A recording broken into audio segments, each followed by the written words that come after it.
Welcome to this episode of Parenting and You with me, Dr. Shefali. What do we do when our inner voice takes over and just creates so much anguish and anxiety within us? What do we do when our inner voices hold us hostage as if we're in a prison and we just can't escape? Well, as parents, when we have this inner pain, this inner anguish, it inevitably spills over into our relationship with our children, often unconsciously. In fact, I would say most of the time we don't even realize how we project our inner pain, our inner brokenness onto our children. It shows up in the most ordinary of moments and can shift our relationship from deep connection to disconnection so quickly that our heads will spin. That's why I always tell parents to be aware of what's going on within them, because that is the key to their consciousness, to their awakening, and to their staying within a connected relationship with their children. Coming up next, a mother who is struggling with her son's anxiety disorder. When we become parents, especially when we mothers give birth, it's almost as if we are now moving in the body of our children. It's almost as if they have taken our heart and they're walking around with it. We feel as if all our thoughts often become obsessed with our children. It's as if the distance between us and them is now negligible. It's like we're one person out into the world. How do we stop worrying about our children? How do we stop wondering what will happen to them? It's so difficult, especially for us mothers. Joining me now is Angèle. Angèle is consumed with thoughts of worry and care and concern around her 7-year-old son, who has been diagnosed with a mild anxiety disorder himself. Angèle, welcome. Tell us what is worrying you, because I know you're consumed with worry. Hi, Dr. Shefali. I'd had visions like years and years ago of a family member hanging himself. And now that I have a 7-year-old and who's been diagnosed at such a young age, my brain automatically thinks like, oh, maybe it wasn't the family member. Maybe it's your son. So now I see my son every time he's fidgeting with his fingers, or I see he's a little bit taken back, I can't be present. I'm constantly, oh my God, freaking out, like I freeze. Yes, you're freaking out. You're constantly obsessing. And what are your thoughts telling you? What if something happens to him? What will happen in the future? Tell us, what are your thoughts telling you? Yeah, so I'm like, what's going on? Is he okay? Did something happen at school? Did I say something?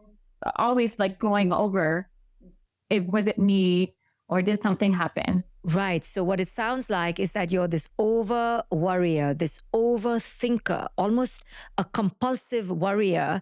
Oh my goodness, is he happy? Is he happy? Are you very much concerned about his happiness, right? You're always trying to make sure he's happy all the time. Yeah. And I know that from your course that happy is not a goal like your child should be. Being unhappy is okay, but seeing it when it's in your face, it's kind of like, oof. Yeah. So you're a very overthinking, overconcerned, worrying parent. Let me tell you, so many of the parents listening to this right now will be able to relate. You know, it's as if our minds are on steroids, like they are on overdrive and you have no control. It's like the train of thoughts just keep coming into the platform and you don't know how to get on or get off. You're just immobilized because it's happening so fast. Let me take you to your own childhood, right? Did you grow up anxious, or did you have an anxious parent that also was a big worrier and always wanted to fix things? Both my parents are chronic anxiety. So yeah, I think the fear-based mentality, lack, uncertainty, unsafety, this is what permeated your childhood. So as a little girl, did you often feel out of control, like you didn't know when the shoe would drop or what was coming up, what kind of mother you would have, what kind of father you would have? Tell us a little bit about that little girl. I was always going to my mom. It was late at nighttime and she would stay up all night. And I remember as young as probably 7, be like, Mom, are you okay? Like, you should go to bed. You know, it's time to go to bed. Or sometimes she'd just want to come out of her room for like days. Or then if she did and there was drinking, it was like an explosion of anger, judging. And as we grew older, I started talking back and it became my fault. Yes.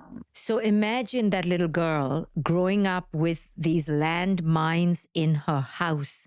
Angel, you grew up in this traumatic way where at any moment a bomb could explode and it would be your fault, right? That's the most amazing thing. Your parents had so much pain, so much trauma, and you had no control. You didn't know whether your mother would die in the bed. You didn't know when you would die, right? It felt like life and death throughout. And do you see that you inherited this anxiety from them and you are carrying it on into your child now because you're looking at him in the same way that your little inner girl looked at her parents. You're like, oh my God, he better not die. He better not die. And you're taking it upon yourself, like you did when you were young, to make it all okay. You've probably been a fixer your whole life. You've probably been anxious and controlling your whole life. Now you're trying to control your son, right? And you're trying to micromanage him. But guess what? He's picked up on your anxiety already, right? He's 7 years old and he's already feeling anxious. And this is not for you to blame yourself. I really want all parents to realize that we are all passing down legacies from our parents, no matter what. So it's not about blaming ourselves, but it is about waking up and breaking the pattern. So now you're seeing that you're obsessed with your vision that something could happen to your son. Now you're trying to micromanage and control him, but it is making him more anxious because you're operating out of this dire anxiety. So obviously he's picking up that the world is an unsafe place because you live like that. You are literally looking at him as if he's going to kill himself. So you're looking at him as if he is untrustworthy. So let me ask you right now, when you sit and talk to me in your highest self, in your most powerful state of being, do you trust your son? Yeah.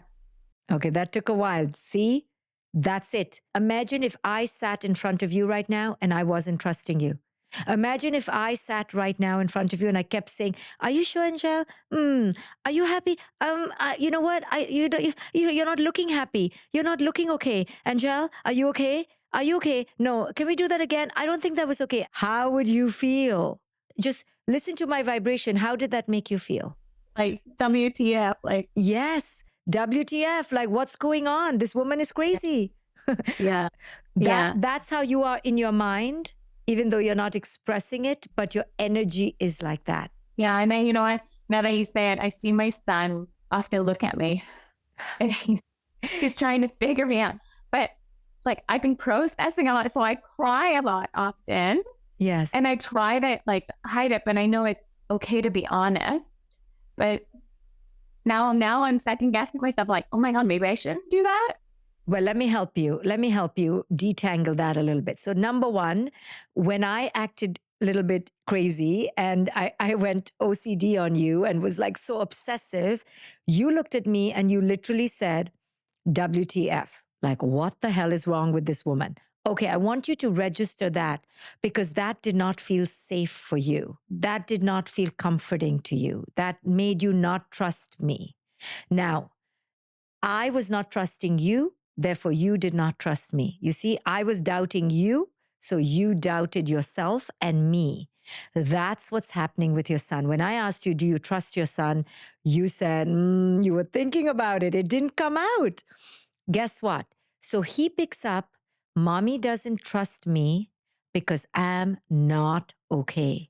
Mommy doesn't trust me because I'm not smart enough. Mommy doesn't trust me because I'm not good enough. You see, our children, they interpret their own self as unworthy because they trust us. So when they look at us and they go, somebody who I love is looking at me like I'm wonky, like I'm crazy, I must be crazy. I'm not smart. Mommy doesn't really like me or trust me. Therefore, he's anxious. You understand? Now, let's go to your next question. Should I express myself? Because I've been told it's good to be honest. Now, here's the tricky thing. When our children are young and we have not processed our own feelings and we express those feelings, it can create unsafety. For example, if you're grieving the death of your job or the death of your love or your death of your mother, and you keep sobbing in front of them, yes, it's good that you are expressing, but it can feel very unsafe for the child. So we don't have to bottle it up and go the other extreme, but we have to be aware that we have to let them know, I'm okay, I'm just missing my mom, or I'm okay, I'm just missing my job. If they see us falling apart too much, then they feel like, oh my goodness, my mother can't handle her feelings and she's drinking or she's eating too much or she's yelling. So as I was talking, I noticed, and for those who are listening, you can't see her, but I noticed that you got a little teary eyed. What was emotional for you when I was talking? I think it's come up a few times, even throughout the course that, like, if my son dies, he dies. But if he commits suicide, it's something I did. So even just talking about our feelings. Yes. But here's the thing, my love. You said your parents blamed you. You see, so as a little girl, you grew up with this very conscientious over sense of responsibility, as if your being a child was the reason why your parents were how they were. I just said children blame themselves. You blamed yourself. So now you're still stuck in yourself, in your own wound when you look at him, because he's okay in the present. Your anxiety is making him feel overwhelmed. And now you're thinking in the future, if he kills himself, it's my fault. And now you're breaking down again. You see? It's all out of touch with the present moment. Your past little girl, your little girl is still in you and hasn't grown up. You're still in a lot of trauma, and we have to have compassion for your little girl. You are looking at your son through the eyes of your little girl. Your little girl didn't trust herself, didn't trust her parents, is now not trusting the son. But your son needs the mother who trusts him, who is feeling abundant, who is safe and secure. And you're not able to give him that because you're deluged by the sadness of your own past, you see? So your little girl is growing up now. You know, you're part of my coaching institute, you're evolving, you're learning. So, with great compassion, with great love for ourselves, we take tiny steps forward to begin to see our real children in front of us through the eyes of an adult rather than our broken selves. The greatest gift you can give your son is that you're going to trust him because he is amazing and whole. You see, because you are a broken little girl, you're looking at him as a broken little boy. And if you look at him as a broken little boy, he will feel as if he's damaged goods. He is not damaged goods, right? Your parents made your little girl feel damaged, and that's what he's picking up on. So as you evolve, tiny steps forward, one step at a time, each day you try to look at him as whole, as not broken, as complete. And it will begin to make him feel so self-trusting that he will begin to love himself. Right now, he's not loving himself because he sees he brings mommy a lot of fear. He's blaming himself, my love, like you blamed yourself. Do you understand how that is getting passed on? Yeah, it's funny. Like, I thought I dealt with that little girl. I didn't. I subconsciously did it. Like, he's stepping. I'm like, how did I do it in such a small time frame? But again, that is the voice of blame and shame. You're hard on yourself because your parents were so hard on you. So instead of saying, how did I do this? Say, wow, I now get to wake up. Let me tell you, Angel, my greatest awakening happened because I messed up my parenting. Okay? Because I saw in my daughter my wounds. Nobody could wake me up except her. And it was around the age of 5 and 6. So you're not late. You are right on time. In fact, you're early because many people don't wake up at all. So the blame and shame is your parents' voice inside you. Enter the present moment. And instead of saying, oh my God, how did I screw this up? Change it to, how do I get to break the pattern? Wow, I get to do this now. You see, shift into a loving adult voice. You're so filled with that inner critic voice that you need to change the voice. Your son is waiting for you to trust him. Your son is waiting for you to be happy with him so that he can truly continue loving himself. Children come loving themselves. It's we who teach them to doubt themselves. So you're going to heal yourself slowly, and he's going to feel it immediately. Does that make sense for you? Is that something you can begin to be aware of when you look at him today? 100%. And like you said, small steps. Like my son, even from a small age, would be like, Mommy, what shoes should I wear? And I'm like, you pick it, buddy. Yes. Today it was kind of cold. You don't want to wear a jacket. I'm like, you know your body. Yes, you're going to tell him you can trust yourself. I trust you.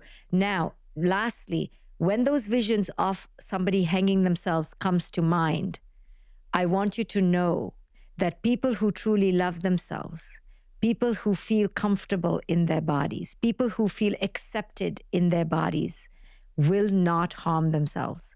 So your job is to stop worrying about whether he will harm himself and instead focus on how you can communicate to him that he is worthy. That is your goal today. It's not about stopping him from harming himself. Your goal is creating worth in your son. That is our goal as parents. How can I use every moment to create a sense of acceptance and worth? Children who feel accepted and worthy, I promise you, will not harm themselves. They may make mistakes. They may drive you crazy, but they will not physically harm themselves because they are at home in themselves. Thank you so much for joining us, Angel. Thank you for sharing your story. Thank you, Dr. Shefali. Super grateful.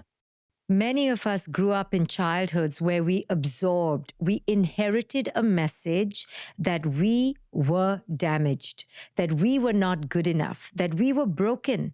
This creates this panic, this unending anxiety within us, a crushing sense of unworthiness that lives within us. Now, when we become parents, then it is quite natural for all that anxiety to be projected onto our children. You see, because we believe we are not good enough, because we feel broken and we're constantly trying to fix that brokenness, we now try to fix our children, but they pick up that, oh, I must be broken. That's why mommy wants to fix me all the time.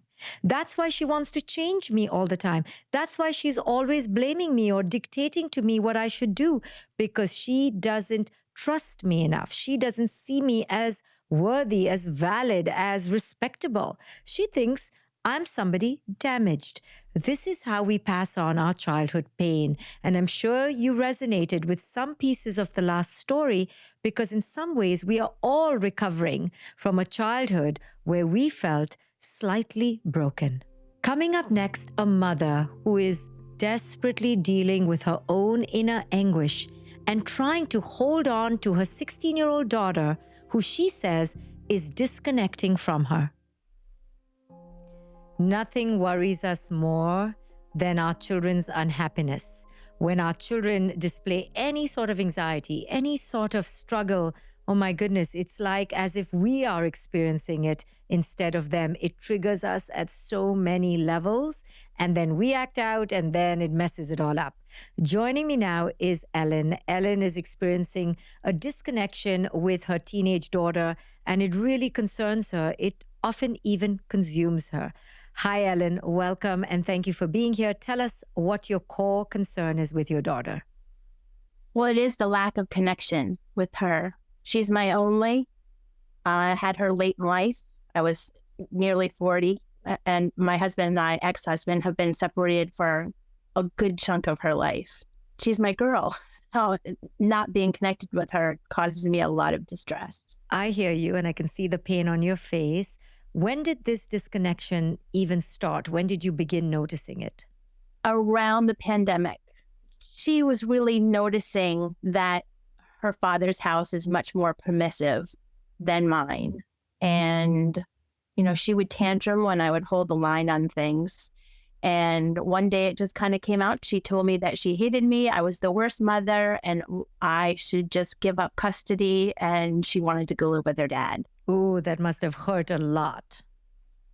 Unbearable. Yes. Pain. So when that happened, as an example, she was communicating with you that she was really mad at you. She didn't feel connected. She had more fun in the other house. So how did you react in that moment?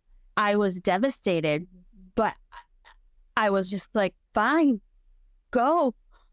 Okay, very, very important. Let's stop right here. Look, and I want every listener to follow what I'm about to say. Just in this little anecdote, I can tell you the seeds of the disconnection. I can point out to you right from just a 2-second conversation why things have probably gone awry between you and your child. So deep breath, because I'm about to tell you, but you may hear blame. And I want you to be brave and see the lesson of what I'm saying, because many times when I give parents feedback, then their old childhood trauma of being talked to badly by their parents, being criticized, that's what comes up. So you may hear me being critical, but I'm really only trying to help. So let's just see where this goes. Your child said to you, I hate you, Mom. You should just give up custody. And I'm projecting a little bit as to what she must have said. I'm acting a little bit. And just send me back to Dad's house. And I don't even want to be here. And I just hate being here. So daughter is in distress. She's expressing a lot of volcanic eruptive energy. And it's really hurtful for us parents. But guess what? We end up taking it personally. So when I asked you, how did you feel? You're like, oh my God, it was devastating. It was devastating, right? You're panicking. You're having all these emotions. But then what did you say? Okay, go then. Now you entered your own little rebellious teenager with her. So you first entered panicking little girl.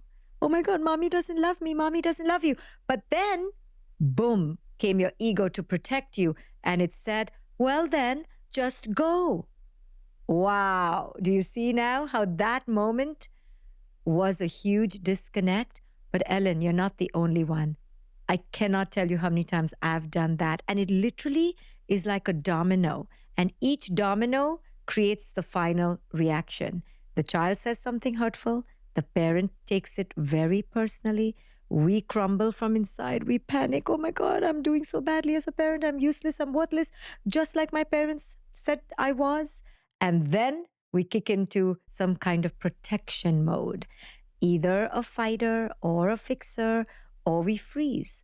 And what you did was kind of a fighter, well, then go, right? And we missed the opportunity to go deeper into what our children were really feeling. So when you said go, let's go back. What do you think she said then? Do you remember? Oh, she said, fine. She called her dad. He picked her up. And I have to say, this is before I did any conscious parenting. At that point, like in earnest, I had read the book, but I hadn't done the courses yet. And of course, now I have the advantage of done the course twice. And now I'm in the institute. So my perspective now is different than then. But he came to pick her up. And of course, I was just like, I cannot believe you're actually facilitating this by coming to get her. But okay. And then I kind of thought to myself, well, he's going to see, because I know he doesn't want her full time. Right. And I think I was actually trying to manipulate. Wow. Because I knew that the whole thing was going to backfire. And of course it did. He was furious. But I'm like, well, you showed up to pick her up. No one told you to come here. I mean, She did, but since when do we listen to 11-year-olds? Oh gosh, I can't believe I just said that. Not only I did. Yeah, within 2 weeks, she was back home again. And then, I had started the conscious parenting program. I wrote her a letter. We had a conversation, and everything kind of seemed to be smoothed over. But it was during the pandemic when we switched our custody to 1 week on, 1 week off. I could just see that there was just this yucky energy underneath. And I don't know if we really ever recovered from that. Yes. What I heard when your child said, I hate you, you should just give up your custody, just let me go to Dad, was a confused child who was hurting and wanting her mother to fight for her. But her mother in that moment discarded her. Then she goes to the other house, and obviously she's going to act out because our children are testing us, especially when they become teenagers or pre-teenagers. They're testing, how far can I go? Does my mother or father really want me? Do they really love me? Let me test. So she must have tested the ex. The ex lost the game as well and dropped her back as if she was, socks, towels, shoes, and discarded her again to mom. And mom was like, see, I told you she was trouble. I told you it wasn't me. You had that energy of, see, she's trouble. You just dropped her back to me too. You couldn't handle her either. Now that is so hurtful to a child, right? She's being discarded like tossed shoes from one garbage can to the other, and she's not being held or nourished or nurtured. And both of you are just competing with each other. Let's see who can back down first, who can give her up first, who can let go of being a good parent of her first, because she is trouble. I think your child has internalized a feeling of not being wanted, of not being seen, of not being cherished, not being fought for. And I think you, because you've been hurt by her and you've taken it personally, many of us parents do this. We take it so personally that we feel rejected, and then we don't show up as our children need us to. Our children need us to say, hey, I got you. You're my number one. You're my priority. I see you. I'm going to fight for you. Don't leave me. But when we take it personally, we say, go. Or I hate you too. Or I know you didn't say that, but we have that attitude like, I don't care. Go. You don't matter to me. And in that moment, she needed you to fight for her, but instead you gave her up. So as I say this, what comes up for you? Yeah, I can see that. And I think because I have been the parent that has always showed up for her up until that point, that, I was like, I don't, it's so clear that he's not the parent who is, putting her first. He's not the one who's, kind of rearranging his life for her the way I was, that I always kind of felt like, well, I'm the better parent. I can't understand why you, this little person, don't see that. And you really want to choose that? Well, fine. Yes. Go ahead. Yes. Try that out. Right. You were kind of in spite, you were like, okay, you're going to go there and you're going to see that I was the better parent. So you were actually competing with your ex in that moment and you wanted to win. But in that moment, your child needed you to fight for her. She doesn't care about whether mom is better or dad is better. She cares, are you seeing me? Are you meeting my needs? And listen, most of us in a divorce, I'm divorced, I have an ex, I too want to compete and I want to win. And I'm sure I've played those games too without realizing, and we like, go to the other parent and you're going to see that it's not that great. And you're going to come back and lick my toes with gratitude, right? We have this. Oh, no, there was none of that. I know, but that's what we want. We want them to come back and say, you were the best parent. I'm so sorry. But that's so not fair because in that competition, we are actually telling our kids, go, we don't care. Go and find out that the other parent doesn't love you as much as I love you. But we're not showing love. We're not fighting for them, you see. And that's how we're passing down this sense of unworthiness to our children. Actually, it's your anxiety. It's your worry that you're not able to meet her needs that caused you to enter this kind of resentment with her. And you compete with her, you compete with your ex because you're actually very anxious. If you could practice conscious parenting and rewind that moment, how would you do it differently? Because now I know you're training to be a coach. How would you do it differently? Let's rewind that moment. And now you're not anxious. You're not taking it personally. How would you do it differently? I would try to comfort her, but knowing her, she'd need a minute. And then come to her at a calm moment and just, I want you here and I'm going to fight for you. And I don't want to give you up. I'm sorry that I even have to split custody with your dad. It kills me that you're not in my house every day. Yes. And maybe you can tell me what's going on. Yes. Why are you thinking that you hate me? I want to know. What did I do? I must have done something so mean to you for you to be so upset with me. So when we parents are very anxious and worried about our reputation, we don't want to explore how we have been hateful to our children. We don't want to go there. We want to act like, no, we're always amazing. But I always almost have to train parents to ask their children, how have I messed up? Please tell me. I want to know, because I must have done something so hurtful to you that you are so upset with me. I want to know what I did to hurt you. When they see that you are earnestly looking to explore your own misbehavior, your children will open up to you. But when we act righteous, as if we could do no wrong, then they feel very alienated from us because they're hurting and we're refusing to own how we hurt them, you see? Yeah, and it's funny that this is now coming up again now that she's 16. And I've been kind of feeling like, well, she's old enough now. And we've had a series of conversations over the past 8 weeks or so.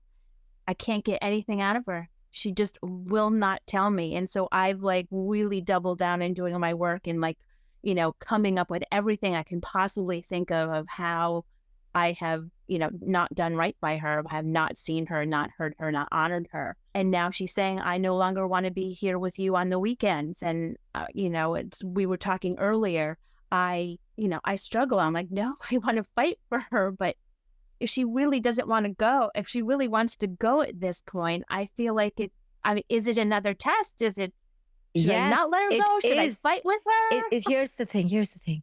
It's not about controlling whether she goes or not. It's about you showing up in your expression of love. It is another repeat test. You're actually, again, falling for it again, because you're entering your little girl who's being rejected. You are feeling rejected again. And you're not understanding that she's begging to be seen for her pain. Whether she goes or not, that is not the question. The question is, are you communicating to her, I've probably hurt you. I've probably screwed up again. I want to learn. I love you. I want you to stay. I don't want you to go. I want to do better. If you go, I will honor you. That's not the point, but I want you to know that I want you very desperately in my life. This is the test, showing up with a different disguise. And your inner anxiety is making you feel like a little girl who's being rejected by her parents again. Yeah, I see that. You're taking it personally again. Do you see? Trying not to, but yeah. I did have that feeling though that, one, with the idea of being in the flow, that she is older and that I would tell her, if this is what you feel you want to do, but I really don't want you to do it. Yes. I really want you here. I need you here. Yes. I want us to have a relationship. It's really my only goal. Yes. So that is one level of expression. The other level of expression is really examining, are you attuned to her? Do you cook her favorite cake? Are you showing her that you're thinking about her all day? Do you leave her a little note? As parents, we don't realize how much our children need vociferous, clear expressions of love. If you're feeling it in your heart, that's not enough. Perhaps you're not showing it. How can we show thoughtfulness and care and words of affirmation? I often, every 10, 12 days, I cover my daughter's mirrors with notes, and she gets so annoyed. She's like, Mom, I can't see my face, but she loves my notes. She acts like she doesn't love it. But it's not about whether she loves it or not. I have taken it upon myself to visibly and physically and intentionally show my love. Are you showing your love without a condition, without receiving anything in return?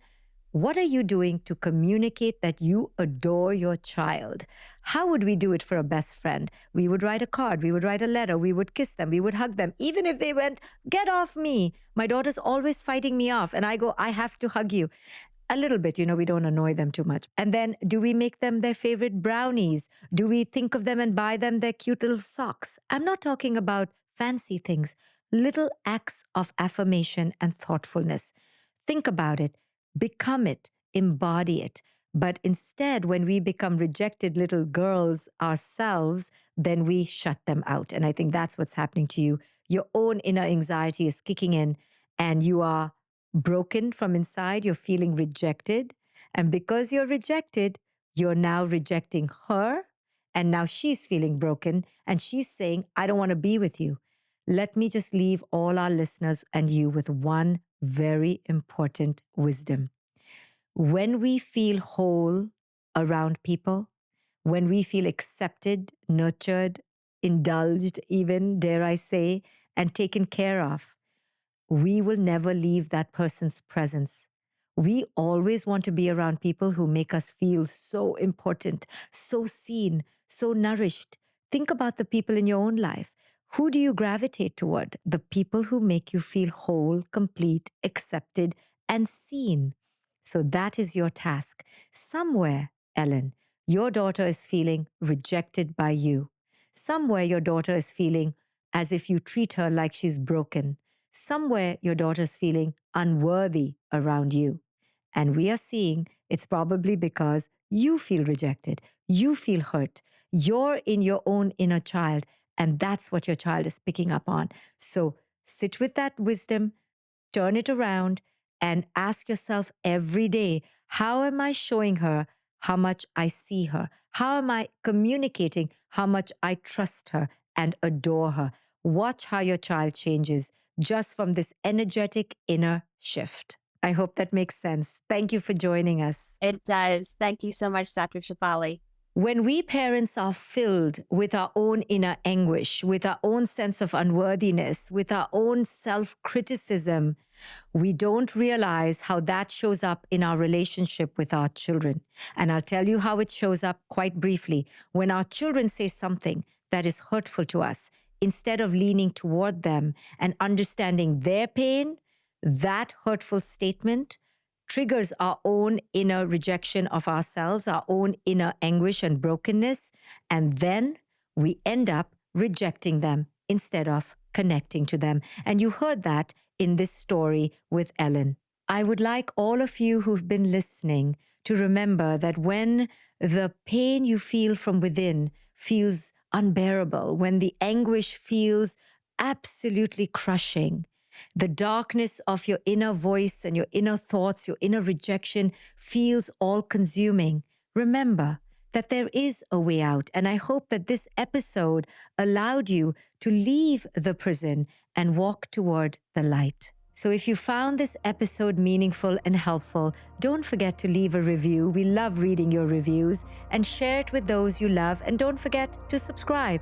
And I will see you next time on Parenting and You with me, Dr. Shefali. Parenting and You with Dr. Shefali is for educational and informational purposes only.